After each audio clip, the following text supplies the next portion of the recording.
তাকে চলে না। যখন সবাই একের পর এক 4 ছক্কা হজম করছিলেন, তখন নিজের জাদু দেখালেন রিশাদ হোসেন।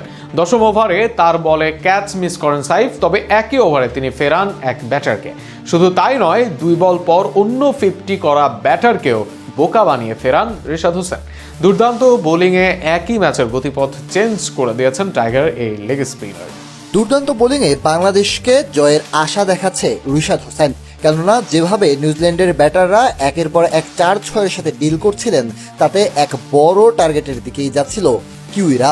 তবে ম্যাচের 10ম ওভারে লাগাম টেনে ধরেন রিশাদ হোসেন। ওভারের শুরুর দিকেই পেতে পারতেন উইকেট, তবে সাইফ হাসান মিস করেন এক সহজ ক্যাচ।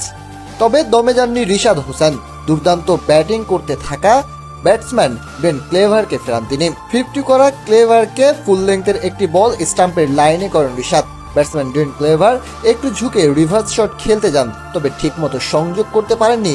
বল সরাসরি প্যাডে আঘাত করে এবং আম্পায়ার দ্রুত এলবিডব্লিউ দেন। কোনো রিভিউ না নিয়েই ক্লেভার মাঠ ছাড়েন। তার এই আউটের মাধ্যমেই 88 রানের গুরুত্বপূর্ণ জুটি ভেঙে যায়, যা ম্যাচের গতিপথ বদলে দেয়। এরপর ঠিক পরের উইকেটটিও আসে রিশাদ হোসেনের বোলিংয়েই। 12তম ওভারের এবারও চতুর্থ বলে দ্বিতীয় উইকেটটি আসে রিশাদের। এবার তিনি একটু স্লো, একটু শর্ট লেংথের বল করেন।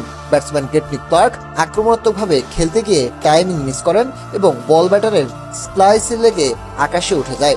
ফিল্ডার তাওহিদ হৃদয় ব্যাকওয়ার্ড পয়েন্টে পিছিয়ে গিয়ে সহজ ক্যাচ নেন।